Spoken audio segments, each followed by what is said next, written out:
Hello दोस्तों, नमस्कार। मैं भी एक आप सभी का एक बार फिर से बहुत बहुत स्वागत करता हूं आपके अपने इस यूट्यूब परिवार में।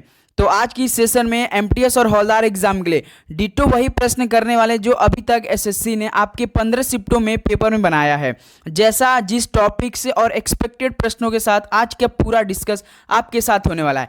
क्योंकि अभी तक देखिए साथियों, एसएससी ने जीके जीएस का जो पैटर्न सॉल्व बना रहा है वो सारा सॉल्व तो प्रीवियस ईयर का सॉल्व बना रहा है, प्लस आपका 2022 और 23 का करंट अफेयर का सॉल्व बना रहा है। और जो आपका साथियों कुछ ऐसे सॉल्व बना रहे हैं ना कि थोड़ा सा डीप पूछ दे रहा है, तो वही सवाल आज की सेशन हम लोग टॉप 35 क्वेश्चन करने वाले, प्लस आपका मोस्ट एक्सपेक्टेड क्वेश्चन होने वाला है।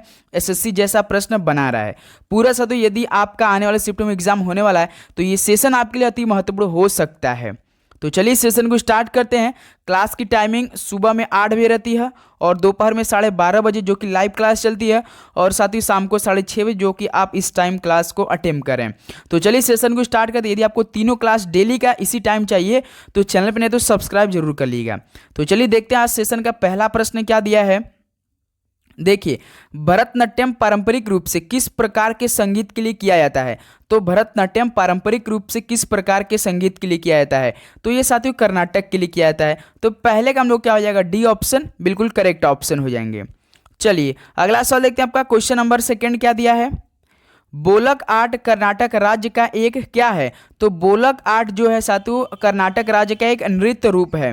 याद रखेंगे नृत्य रूप है, जो कि ऑप्शन यहाँ से सी हम लोग क्या हो जाएगा, बिल्कुल करेक्ट ऑप्शन हो जाएंगे। चलिए नेक्स्ट नंबर आपका देखते हैं, क्वेश्चन नंबर थर्ड देखते हैं। 2000 में पद्म भूषण विभूषण से सम्मानित हुए उड़ीसा के प्रथम नर्तक का नाम बताइए। तो साथी जो 2000 में पद्म विभूषण से सम्मानित हुए उड़ीसा के प्रथम नर्तक, उनका नाम क्या था। तो याद रखिए साथियों गुरु केलुचरण महापात्र, जो कि हर शिफ्ट में इनसे सवाल पूछ रहा है आपका पेपर में, हर शिफ्ट में, यानी 15 शिफ्ट अभी तक आपका पेपर हो चुका है। तो जिनको भी अभी एमटीएस का पैटर्न एग्जाम के मालूम नहीं है तो ये जान ले कि साथी उनका एग्जाम 3 शेड्यूल में हो रहा है, एक दिन में 3 बार हो रहा है साथियों, सुबह हो रहा है, दोपहर में हो रहा है, शाम में हो रहा है। और पहला सेशन उनका मैथ रीजनिंग हो रहा है, केवल उनको क्वालिफाइंग करना। यदि आपका बेसिक क्लियर है तो आपको कोई भी दिक्कत नहीं आएगी, उसमें नेगेटिव मार्किंग नहीं रहता है, उसमें आपका जो मैथ रीजनिंग रहता है ये आपका जो मेरिट लिस्ट बनेगा वो नंबर नहीं ऐड होता है, केवल आपका जीके और इंग्लिश ही ऐड होता है। जो 25-25 क्वेश्चन रहेंगे, 45 मिनट का समय दिया जाएगा। नेगेटिव मार्किंग डायरेक्ट यहाँ पे 1 नंबर का रहता है, याद रखेंगे आप लोग। चलिए देखिए क्वेश्चन नंबर 4, सर्वश्रेष्ठ ओरिजिनल के लिए ऑस्कर पुरस्कार जीतने वाले पहले भारतीय संगीतकार कौन है। तो सर्वश्रेष्ठ ओरिजिनल के लिए जो ऑस्कर पुरस्कार जीतने वाले पहले भारतीय संगीतकार हैं वो ए.आर. रहमान है। तो डी ऑप्शन यहाँ से क्या हो जाएगा, बिल्कुल करेक्ट ऑप्शन हो जाएंगे। चलिए अगला सवाल देखते हैं आपका क्वेश्चन नंबर 5। आगरा घराने के मल्का जान कलकत्ता के किस नवाब के दरबार के संगीतकार थे। तो आगरा घराने के मल्का जान कलकत्ता के किस नवाब के दरबार के संगीतकार थे। तो साथ ही ये वाजिद अली शाह के थे। तो बी ऑप्शन यहाँ से क्या हो जाएगा, बिल्कुल करेक्ट ऑप्शन हो जाएंगे। चलिए नेक्स्ट नंबर देखते हैं आपका क्वेश्चन नंबर 6। उम्मीद करूंगा आपको हर एक क्वेश्चन काफ़ी अच्छी समझ में आ रहे होंगे और याद भी कर लेंगे, जिनका भी एग्जाम आने वाले शिफ्टों में। पद्मश्री पुरस्कार से सम्मानित गुरु किज पदम कुमारन नायन भारत के किस शास्त्रीय नृत्य के नर्तक थे। जो पद्मश्री पुरस्कार से सम्मानित गुरु किज पदम कुमारन नायर भारत के जो किस शास्त्रीय नृत्य के नर्तक थे, तो वो साथी कथकली के थे। डी ऑप्शन बिल्कुल राइट ऑप्शन हो जाएंगे। चलिए अगला सवाल देखते हैं आपका क्वेश्चन नंबर 7। लक्ष्मी शंकर किस घराने के एक हिंदुस्तानी शास्त्रीय गायक थे। आप देख रहे होंगे साथियों हर शिफ्ट में आपका घराना से संबंध सवाल पूछा जा रहा है। तो लक्ष्मी जो शंकर थे साथियों वो पटियाला घराने के एक हिंदुस्तानी शास्त्रीय गायक थे। तो यहाँ से डी ऑप्शन क्या हो जाएगा हम लोग का, बिल्कुल करेक्ट ऑप्शन हो जाएंगे। चलिए दोस्त अगला सवाल देखते हैं आपका क्वेश्चन नंबर देखिए 8। निम्नलिखित में से कौन कथक नृत्य का 19वीं शताब्दी का प्रतिपादक है। तो कथक नृत्य का जो 19वीं शताब्दी का प्रतिपादक है वो कालका प्रसाद हैं। तो यहाँ से बी ऑप्शन क्या हो जाएगा, बिल्कुल करेक्ट ऑप्शन हो जाएंगे। चलिए अगला सवाल देखते हैं आपका क्वेश्चन नंबर देखिए 9। निम्नलिखित में से कौन ख्याल गायन शैली के बनारस घराने के संस्थापक थे। तो साथ ही ख्याल गायन के, याद रखें ख्याल गायन शैली के जो बनारस घराने के संस्थापक हैं वो याद रखें तो हर अलग अलग शैली के अलग अलग संस्थापक माने जाते हैं। तो इसमें जो आपका ख्याल गायन शैली इनके जो बनारस घराने के संस्थापक पंडित गोपाल मिश्रा हैं। तो बी ऑप्शन क्या हो जाएगा, बिल्कुल करेक्ट ऑप्शन हो जाएंगे। चलिए अगला सवाल देखते हैं आपका क्वेश्चन नंबर 10। अनिंदिता नियोगी अनाम ने निम्नलिखित में से किस श्रेणी में राष्ट्रीय नृत्य शिरोमणि पुरस्कार प्राप्त किया? तो अनिंदिता नियोगी अनाम ने जो साथियों श्रेणी में मतलब राष्ट्रीय नृत्य शिरोमणि पुरस्कार प्राप्त किया था वो साथियों कथक में प्राप्त किया था। ऑप्शन यहाँ से क्या हो जाएगा आपका? बिल्कुल राइट ऑप्शन हो जाएंगे। चलिए नेक्स्ट नंबर देखते हैं आपका क्वेश्चन नंबर 11।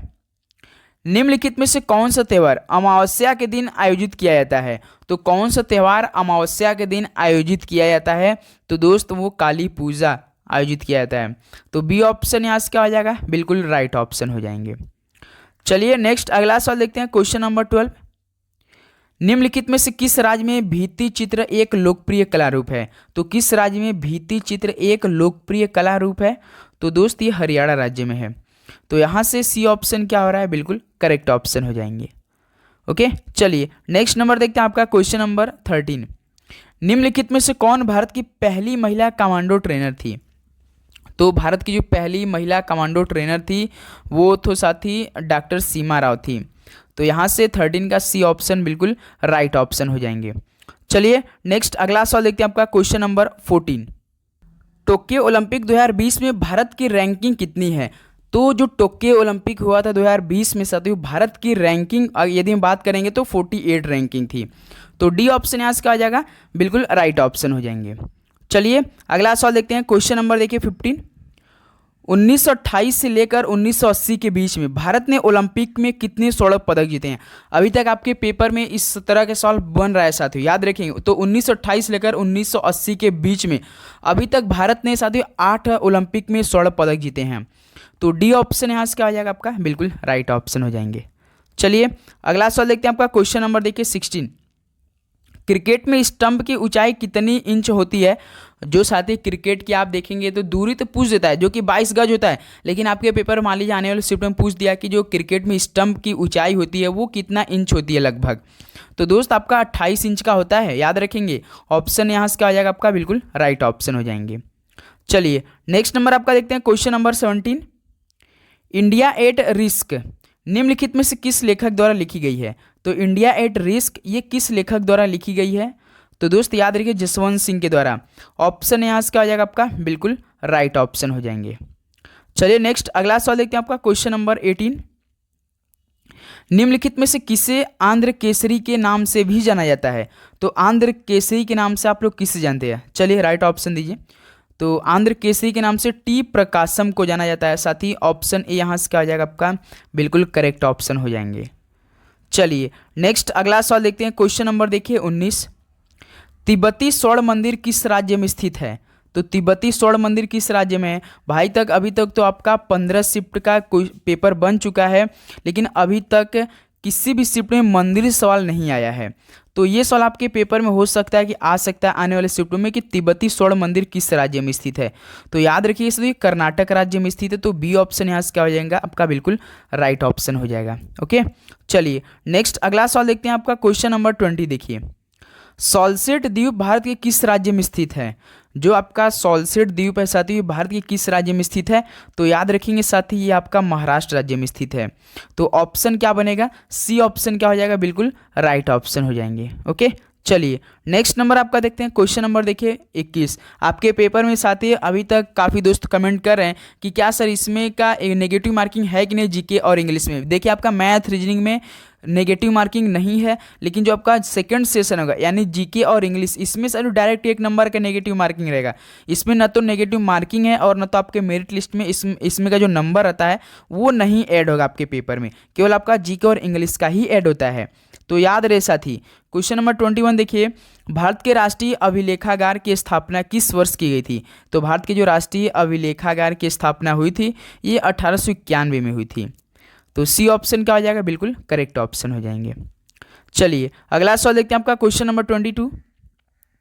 निम्नलिखित में से किस मंदिर में पंचायतन शैली की वास्तुकला है? तो साथी किस मंदिर में पंचायतन शैली की वास्तुकला है? तो याद रखिए दशावतार मंदिर में ऐसा है। तो डी ऑप्शन बिल्कुल करेक्ट ऑप्शन होने वाला है। चलिए नेक्स्ट नंबर देखते हैं आपका क्वेश्चन नंबर 23। प्रधानमंत्री रोजगार प्रोत्साहन योजना यानी PMRPY की शुरुआत किस वर्ष की गई थी? आप देख रहे हो साथियों, हर शिफ्ट में योजना से सवाल पूछा जा रहा है आपके पेपर में। तो प्रधानमंत्री रोजगार प्रोत्साहन योजना की शुरुआत कब हो गई थी? तो 2016 में हुई थी दोस्त।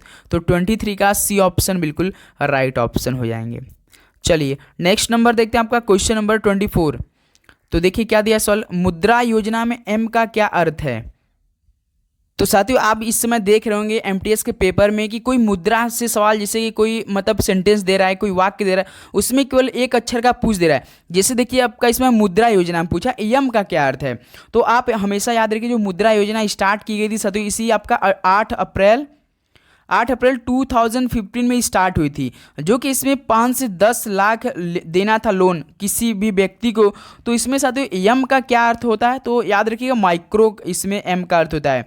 तो सी ऑप्शन क्या हो जाएगा आपका? बिल्कुल राइट ऑप्शन हो जाएंगे।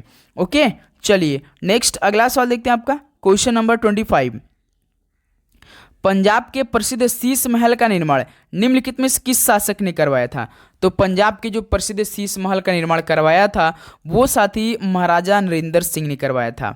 तो 25 का सी ऑप्शन हम लोग का बिल्कुल करेक्ट ऑप्शन हो जाएंगे। चलिए नेक्स्ट नंबर देखते हैं, आपका क्वेश्चन नंबर 26। एकल यानी सिंगल के लिए बैडमिंटन कोर्ट की लंबाई कितनी होती है? तो एकल के लिए जो बैडमिंटन कोर्ट की लंबाई होती है मेरे भाई, वो आपका 13.40 मीटर होती है। ये आप अभी तुरंत मनोमस्तिष्क में ये सवाल बैठा लेंगे, क्योंकि आने वाले शिफ्टों में बाई चांस ये सवाल पूछा जा सकता है साथी। ओके तो डी ऑप्शन आपका राइट ऑप्शन हो जाएंगे। चलिए दोस्त अगला सवाल देखते हैं, क्वेश्चन नंबर 27। वर्धमान महावीर किस वंश से संबंधित थे? तो वर्धमान महावीर साथी ये किस वंश से संबंधित रखते थे? तो याद रखिएगा जंत्रिक वंश से संबंधित रखते थे। तो बी ऑप्शन आपका करेक्ट ऑप्शन हो जाएंगे। नेक्स्ट अगला सवाल देखते हैं, आपका क्वेश्चन नंबर देखिए 28। भगवान बुद्ध ने 5 शिष्यों का पहला उपदेश कहाँ दिया था? आपने देखा होगा साथियों, भगवान बुद्ध जी ने जो अपना पहला उपदेश दिया था वो 5 शिक्षकों को, मतलब अपने 5 स्टूडेंटों को दिया था, 5 शिष्यों को दिया था। तो पहला उपदेश कहाँ दिया था? तो आपने देखा था कि यदि भगवान बुद्ध जी के बारे में पढ़ा होगा तो भगवान जी ने अपना 5 का पहला उपदेश दिया था सारनाथ में, वहीं से अपना कार्य स्टार्ट कर दिया था। तो सबसे पहले कहाँ पर दिया था? तो सारनाथ में। सारनाथ कहाँ पड़ता है? उत्तर प्रदेश के जिले वाराणसी में। तो सी ऑप्शन बिल्कुल राइट ऑप्शन, बनारस में पड़ता है। नेक्स्ट नंबर आपका देखते हैं दोस्त, क्वेश्चन नंबर 29। देखिए गांधार कला शैली निम्नलिखित में से किस यूरोपीय राष्ट्र की कला से प्रभावित थी? तो गांधार कला शैली ये किस यूरोपीय राष्ट्र की कला से प्रभावित थी? तो ये आपका ग्रीस से प्रभावित थी। तो डी ऑप्शन क्या हो जाएगा? बिल्कुल राइट ऑप्शन हो जाएंगे। चलिए नेक्स्ट अगला सवाल देखते हैं, आपका क्वेश्चन नंबर 30। मौर्य द्वारा नागार्जुनी गुफाएं निम्नलिखित में से किस संप्रदाय को दान दी गई थी? तो जो मौर्य द्वारा नागार्जुनी गुफाओं को साथ किस संप्रदाय को दान में दे दी गई थी? तो आजीविकों को दे दी गई थी। ऑप्शन ए आपका राइट ऑप्शन हो जाएंगे। चलिए नेक्स्ट अगला सवाल देखते हैं, क्वेश्चन नंबर 31। 1813 के चार्टर अधिनियम ने भारत में ईस्ट इंडिया कंपनी के शासन को अगले कितने वर्षों तक के लिए बढ़ा दिया था? तो 1813 के चार्टर अधिनियम जो भारत में ईस्ट इंडिया कंपनी के शासन को अगले, याद रखिए तो 20 वर्षों तक बढ़ा दिया था। तो सी ऑप्शन यहाँ से बिल्कुल राइट ऑप्शन हो जाएंगे। नेक्स्ट अगला सवाल देखते हैं, क्वेश्चन नंबर देखिए 32 क्या दिया है? किसी राज्य के राज्यपाल के रूप में नियुक्ति के लिए भारत के संविधान द्वारा निर्धारित न्यूनतम आयु क्या है? तो किसी राज्य के राज्यपाल के रूप में नियुक्ति के लिए भारत के संविधान द्वारा निर्धारित किया गया एक न्यूनतम आयु उनका, तो साथ ही ये 35 वर्ष किया गया। ऑप्शन है बिल्कुल राइट ऑप्शन। और साथ ही ये आर्टिकल 153 में कहा गया है कि ये राज्यों का एक क्या होंगे? राज्यपाल होंगे। आर्टिकल 153 याद रखेंगे, जो कि इसमें कहा गया कि राज्यों का एक राज्यपाल होगा। ये भाग 6 में भी है, और भाग 6 में ये कहा गया है कि जो आपका भाग 6 में ऐसा कहा गया कि आर्टिकल 153 से लेकर 167 के बीच में, 153 से लेकर 167 के बीच में उनके जो राज्य के राज्यपाल होते हैं उनका कार्यकारिणी से संबंधित होंगे। आर्टिकल 153 याद रखेंगे, भाग आपका 6 याद रखेंगे। और ये भी सवाल पूछता है कि राज्यों का एक राज्यपाल होगा तो किस आर्टिकल में कहा गया है? तो 153 में कहा गया। और उनका जो मतलब कार्य होता है, संबंधित होता है, तो आर्टिकल 153 से लेकर 167 के बीच में होता है। चलिए अगला सवाल देखते हैं, क्वेश्चन नंबर 33 देखिए। कर्नाटक का अलमट्टी बांध निम्नलिखित में किस नदी पे बना है? तो कर्नाटक का अलमट्टी बांध ये बना है आपका कृष्णा नदी पे। तो डी ऑप्शन यहाँ से क्या हो जाएगा? बिल्कुल करेक्ट ऑप्शन हो जाएंगे। नेक्स्ट नंबर देखते हैं आपका क्वेश्चन नंबर देखिए 34। भूसी झील भारत के किस राज्य में स्थित है? भूसी झील आपका ये महाराष्ट्र राज्य में पड़ता है। डी ऑप्शन क्या हो जाएगा? बिल्कुल राइट ऑप्शन हो जाएंगे। नेक्स्ट नंबर देखते हैं आपका क्वेश्चन नंबर देखिए 35। भारत के जनगणना संगठन यानी सेंसस ऑर्गेनाइजेशन ऑफ इंडिया द्वारा किया गया 15वां राष्ट्रीय जनगणना सर्वेक्षण किस वर्ष की जनगणना है? आपके पेपर में पूछता है कि 15वीं जनगणना किस वर्ष की जनगणना को बुलाया जाता है। तो जनगणना हर 10 वर्षों में एक बार होती है, जो कि नवीनतम जनगणना हुई थी आपका 2011 में, यानी 2011 में नवीनतम जनगणना हुई थी। और जो 15वां जनगणना हुई थी वो 2011 की हुई थी। अभी आप देखेंगे जो आपका 16वां जनगणना 2021 में होना था, लेकिन पैंडेमिक कोविड की वजह से अभी रुका हुआ है। तो जितने भी सवाल आपके पेपर में आएंगे 2011 से ही बनते हैं। तो आप एक एक क्वेश्चन देखेंगे, एक सवाल आपके पेपर में जनगणना से भी पूछा जाएगा। तो इस तरह से 35 क्वेश्चन हमने कंप्लीट कर लिए। अब ये बताइए कि आप सभी कितना स्कोर रहा आज की सेशन से। सभी साथी बताएंगे अपना अपना स्कोर। तो सेशन कैसा लगा एक बार फीडबैक जरूर दीजिएगा। तो चलिए दोस्तों, इस सेशन को यहीं पर समाप्त करते हैं। तो देखिए आज आपका 11 अक्टूबर हो चुका है, जैसा कि 11 अक्टूबर भी बीतने वाला है। तो साथ ही जिनका भी एग्जाम है वो रिवीजन करते रहिए सदैव, क्योंकि 5-6 सवाल क्वेश्चन आपको मिलेंगे पेपर में, थोड़ा सा डीप जा रहा है। तो याद रखिए सदैव, डीप नहीं जा रहा मतलब बहुत पुराना सवाल पूछ रहा है, डीप नहीं जा रहा, कहने की बात है कि थोड़ा सा लेवल बढ़ा दे रहा है सवाल का। ओके, तो रिविजन करिए। तो चलिए मिलते हैं कल सुबह साथियों 8 बजे एक नए मॉडल पेपर के साथ। चैनल पे नहीं तो सब्सक्राइब जरूर कर लेंगे, बेल नोटिफिकेशन ऑन कर लेंगे। सभी को एग्जाम के लिए बेस्ट ऑफ लक। जय हिंद, जय भारत, धन्यवाद। सभी को शुभ रात्रि।